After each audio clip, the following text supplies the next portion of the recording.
that's so we don't have a plot, but at least I'm sure of all the things we got.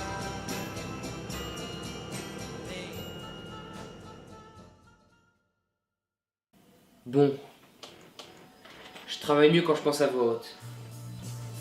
Faut que je rattrape le dernier épisode d'Instinct. J'ai pas super bien présenté le film, tout le monde a pas compris que Mackenzie était un personnage inventé. Faut que je reparte sur des bases solides.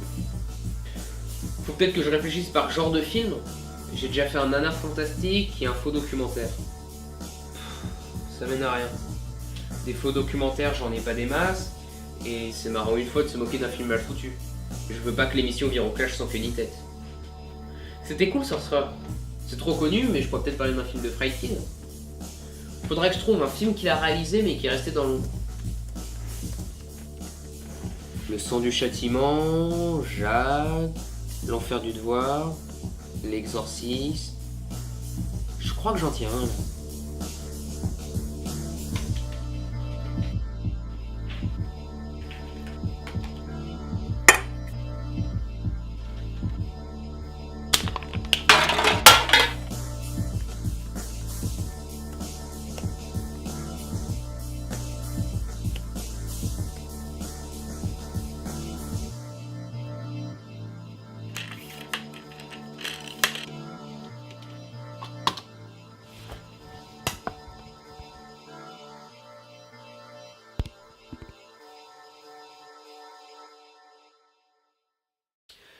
Bonjour tout le monde et bienvenue dans Instinct, l'émission qui...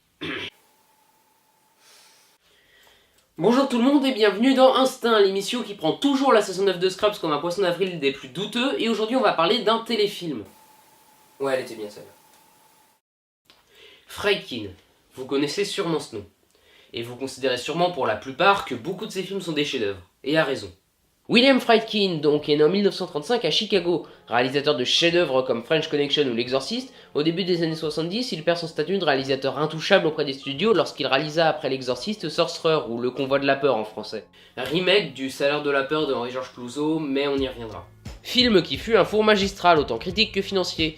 Après ça, il n'eut plus pendant longtemps l'occasion de faire des films à gros budget, et d'ailleurs, il n'aura fait aucun film plus cher que Sorcerer. Il aura réalisé dans les années 80 de très bons films, à savoir Cruising et Police fédérale Los Angeles, qui lui, pour le coup, a été son plus gros succès des années 80. Puis dans les années 90, beaucoup de films qui seront pour la plupart assez oubliables jusqu'en 97. En 97, Friedkin sortait de deux fours, à savoir La Nurse en 90 et Jade en 95. Il a été contacté par Showtime Network, une chaîne de télé câble américaine, pour réaliser un téléfilm. Produit par MGM. Un remake du 12 hommes en colère de Sidney Lumet sorti en 57, pour fêter les 40 ans du film. Et c'est pas parce que c'est un téléfilm qu'il a eu moins de budget que la version de 57. En comptant l'inflation, il y a à peine 300 000 $ de différence entre les deux. En fait, les deux films ont été produits à hauteur de 3 millions de $, ce qui est en moyenne et à peu de choses près le budget d'un épisode de Scrubs. Et oui, j'en parle beaucoup aujourd'hui. Pour parler du film, je vais partir du principe que tout le monde connaît la version de Sidney Lumet. Parce que oui, faut pas déconner, vous le connaissez pour la plupart, c'est le film le mieux noté de Sens Critique. Et même si vous ne l'avez pas vu, vous avez sûrement vu au moins une parodie dans Les Simpsons, Malcolm ou que sais-je. L'histoire, de base, vous la connaissez sûrement. 12 jurés doivent délibérer sur une affaire de meurtre. Un jeune d'origine hispanique a soi-disant tué son père. S'il est jugé coupable, il ira à la chaise électrique. 11 des jurés votent coupable, mais un seul vote non coupable. Il dit pas que les autres ont tort, juste qu'il faudrait peut-être en discuter un peu avant de l'envoyer à la mort. J'ai pas précisé quelle version du film je viens de résumer pour mettre en lumière quelque chose. A la base, 12 hommes en colère, c'était un scénario écrit comme un téléfilm dramatique d'1 heure par Reginald Rose. Ça devait être tourné en direct et s'intégrer à la série d'anthologie Studio One. Au final, il en a fait une pièce de théâtre en 1954 et l'a rallongé pour faire le scénario du film en 57. Et c'est lui qui a adapté son théâtre pour les deux versions du film. Pour l'anecdote, il y a aussi eu un film russe et un téléfilm français en 2007 et 2010, mais aucun rapport avec Reginald Rose. Donc, même s'il y a 20 minutes de différence entre les deux films, les scènes sont sensiblement les mêmes, et ce qui va les distinguer, ça va être la réalisation et le jeu des acteurs. D'ailleurs, parlons-en des acteurs. Le personnage qu'on va suivre tout au long du film, c'est le juré numéro 8. C'est celui qui vote non coupable au début. Dans le premier film, il est joué par Henry Fonda, dans cette version par Jack Lemmon. Et le juré numéro 3 dans le film a le rôle inverse. C'est celui qui va être le plus assis sur ses convictions et voter coupable jusqu'au bout. À la place de Lee J. Cobb dans le premier film, il est joué par George C. Scott dans cette version. Donc 4 très bons acteurs. Je vais spoiler le film, mais je l'ai déjà dit, je pars du principe que tout le monde connaît. Donc petit à petit, juré numéro 8 réussit à convaincre tous les jurés de changer leur vote, jusqu'au juré numéro 3. À la fin, c'est le seul à vouloir encore voter coupable, et il change son vote dans une très belle scène durant laquelle il éclate en sanglots. Et le plus intéressant, c'est qu'on ne saura jamais si l'accusé est coupable ou non. Vous connaissez le fusil de Tchekhov? Le fusil de Tchekhov, ou setup payoff, ou loi de conservation des détails. Ou putain, il y a beaucoup trop de noms pour un seul même truc. C'est le fait de rendre utile au récit un élément ou détail sur lequel on a insisté plus tôt. Anton Tchekhov expliquait ça comme ça. Si un fusil est accroché à un mur et que le film insiste dessus, c'est qu'on va y revenir plus tard, et qu'il aura une utilité. Sinon, le film n'a aucune raison d'insister dessus. Il y a plein d'exemples possibles pour illustrer ça, comme ce film-là par exemple, mais je vais utiliser Shaun of the Dead. Dans le film, dans le bar de Winchester, il y a un fusil accroché au mur. Ils en parlent au début, et après quand les autres arrivent, ils prennent le fusil et boum. J'aime beaucoup ce film. Et si je viens de vous expliquer ça, c'est parce qu'il y a un setup payoff en rapport avec le vote du jury numéro 3 à la fin du film. S'il s'acharnait à voter coupable depuis le début, c'était parce qu'il transposait l'accusé seulement âgé de 18 ans avec son propre fils qui ne lui parle plus depuis 14 ans. C'est la fameuse scène où il éclate en sanglots. On apprend les rapports qu'il entretient avec son fils au début du film, dans une des premières scènes de débat après que le jury numéro 8 ait voté non coupable. Et dans la version de Friedkin, donc celle de 97, celle qu'on présente depuis tout à l'heure, c'est noyé au milieu de plein d'informations et ça passe inaperçu. Dans la version de Lumet, le cadre reste en plantaille sur le jury numéro 3 et ne fait aucun contre-champ sur les réponses du numéro 8, ça donne de l'importance aux propos, alors que dans celle de Friedkin, le numéro 3 est lointain, perdu au milieu des autres jurés, et la caméra fait des contre-champs sur les réponses du numéro 8. Le fait qu'ils soient chacun à deux côtés différents du cadre éloignés l'un de l'autre montre que leurs avis divergent. Mais c'est au détriment de ce qui est dit, parce que à l'arrivée du payoff, donc à la fin du film, quand le jury numéro 3 éclate en sanglots, c'est bien vous suivez, il y aura des haussements de sourcils avec des airs circonspects parce qu'on aura vite fait d'oublier le setup. Et il y a plein d'autres choses comme ça qui sont pas assez mises en avant. Comme le personnage principal. Dans la version de 57, on suit corps et âme Henry Fonda, on croit aux idées qu'il véhicule, il nous convainc comme il convainc les autres jurés que l'accusé est innocent. Dans la version de 97, Jack Lemmon reste en retrait, il est beaucoup moins mis en avant qu'Henry Fonda. Et c'est regrettable, parce que on va être enclin à pas se prendre à partie et pas croire en ce qu'il dit, tout simplement. Et c'est pas une question de talent ou de jeu, malgré les 20 ans qui les séparent au moment où ils ont joué le rôle, ils sont tous deux très bons. Mais là, je chipote un peu. Par contre, le jury numéro 3, lui, a beaucoup plus d'importance et est brillamment interprété par George C. Scott, qui a d'ailleurs eu plusieurs récompenses pour ce rôle. En fait, dans cette version, on s'attache plus aux autres jurés de par le fait qu'on suive moins le jury numéro 8, et à la fin, on les connaît mieux que dans le film de 57. Une des grosses différences qu'il y a entre les deux versions du film, c'est la modernisation de plusieurs éléments. Déjà, le juge qu'on voit vite fait au début est dans cette version une femme, et 4 des jurés, à savoir le premier, second, 5e et 10e, sont joués par des acteurs noirs. Si vous connaissez l'histoire grâce au film de Sidney Lumet, ça vient sûrement de faire je boum là-dedans. Tout à l'heure, j'ai dit que le jeune accusé était d'origine hispanique, et dans le premier film, le jury numéro 10, après des heures de délibération sans beaucoup parler, explose et on découvre le racisme et la peur mêlée de haine que ce personnage a pour l'accusé et ceux qu'il représente. Une scène en quelque sorte amorcée au début du film, donc un autre setup payoff, mais c'est très léger. Et pour le coup, dans le premier film où tous les acteurs étaient blancs, le sens était très différent de celui qu'on a dans cette version.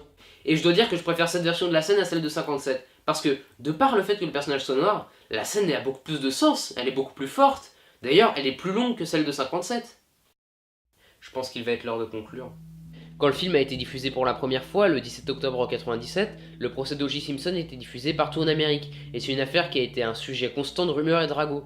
Instinct, explication. En gros, O.J. Simpson, c'était un joueur de foot américain, qui a eu des rôles dans quelques films, et qui a été accusé du meurtre de son ex-femme et de son compagnon. Le compagnon de son ex-femme. Explication. Et que le film ait marché dans ces conditions, c'est déjà un exploit. Ça a été un énorme succès. Il y a eu une pluie de critiques positives, George C. Scott a eu 2 récompenses pour ce rôle, à savoir le Golden Globe du meilleur acteur dans un second rôle pour un téléfilm et un Emmy Award équivalent. Edward James Olmos a eu un Alma Award pour son rôle. J'en ai pas parlé dans la vidéo, mais c'est le jury numéro 11. Ses bons retours et ses prix ont vraiment redonné confiance en lui à Friedkin, et lui ont fait gagner le respect des autres. Mais à l'orée des années 2000, l'air du temps allait changer. Friedkin allait devoir élargir ses horizons et innover au sein de son art. Quand j'ai présenté le film, je me suis peut-être un peu trop attardé sur ses défauts et j'ai peut-être un peu trop déifié la version de Sidney Lumet. Le film est très bon, mais moins bon que la version de Lumet, qui elle est sûrement parfaite. Et je pense que Friedkin n'a jamais eu la prétention de faire un film meilleur que l'original. Les réactualisations dont j'ai déjà parlé sont bénéfiques au récit, les références à la pop culture, les jurés, etc. Par exemple, dans cette scène, au lieu de dire 41 secondes, le juré dit 42 secondes, ce qui paraît être une référence à Douglas Adams. Ou on gagne une seconde tous les 40 ans. Peut-être. Je n'exclus pas ça des possibilités. Alors regardez la version de Sidney Lumet. Et si vous l'aimez, que vous l'appréciez, la version de Friedkin est très bonne aussi, et a jamais eu la prétention d'être plus. Dans toute sa carrière, Friedkin a réalisé un autre remake, et j'avais dit qu'on y reviendrait. Sorcerer, le remake du Salaire de la peur de Henri-Georges Clouzot. Ce film, c'est son film maudit. C'est celui qui lui a fait perdre toute sa cote auprès des studios, et c'est sans doute son meilleur film et un des meilleurs remakes de tous les temps au point de surpasser l'original. Et je dois avouer que si j'ai fait cette vidéo, au-delà de parler de 12 hommes en colère, c'était surtout pour parler de ce film-là. C'est l'histoire de 3 hommes qui doivent quitter leur pays pour des raisons diverses. Un agent de change français joué par Bruno Kremer, le chauffeur d'un gang de malfrats new-yorkais joué par Roy Scheider et un terroriste arabe cherché par la police israélienne joué par Amadou. Ils se retrouvent tous les trois à travailler pour une raffinerie de pétrole exilés dans un bidonville au fin fond de l'Amérique du Sud. Sauf que l'explosion d'un puits de pétrole dont seule une énorme charge explosive peut arrêter l'incendie va les faire se retrouver tous les trois joués par un tueur à gages mexicain déplacé dans 2 camions des caisses de nitroglycérine susceptibles d'exploser au moindre choc. Et s'ils le font, c'est parce qu'il y a en récompense une prime qui leur permettra de quitter le pays. Au moment où ce film est sorti, Friedkin avait pour dernière réalisation L'Exorciste, 3 ans en arrière. Et là où ce dernier parlait des mystères de la foi, Sorcerer parle des mystères du destin, le fait que nous n'ayons aucun contrôle sur nos vies. C'est un film que j'adore et je voulais vraiment en parler. Il faut vraiment le voir, et si vous voulez une valeur sûre avant de vous lancer, Tarantino le considère comme étant un de ses films préférés. Friedkin, c'est quelqu'un qui a fait d'excellents films comme d'autres moins bons, mais avec à chaque fois de bonnes idées. Donc pour en finir, regardez l'excellent 12 hommes en colère de 1957, le très bon remake de 97, et avant toute chose, regardez Sorcerer qui pour moi est le meilleur Friedkin. Ce 3ème épisode d'Instinct est maintenant terminé. Merci d'être resté jusqu'ici et je sais qu'en comptant celui-là, ça fait 2 épisodes que je décortique pas les films en profondeur et que je les résume vite fait, mais c'est parce que Forgotten Silver présentait avant tout un personnage, et que ce personnage, je le présentais au début de la vidéo sans préciser qu'il était imaginaire, et je me voyais mal faire ça avec 12 hommes en colère. Mais je vous promets que sur le prochain épisode, je vais faire un effort. Il y aura un putain de sujet, et je serai pas seul. Allez, salut.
Je pense que c'est le meilleur épisode d'Instinct que j'ai fait.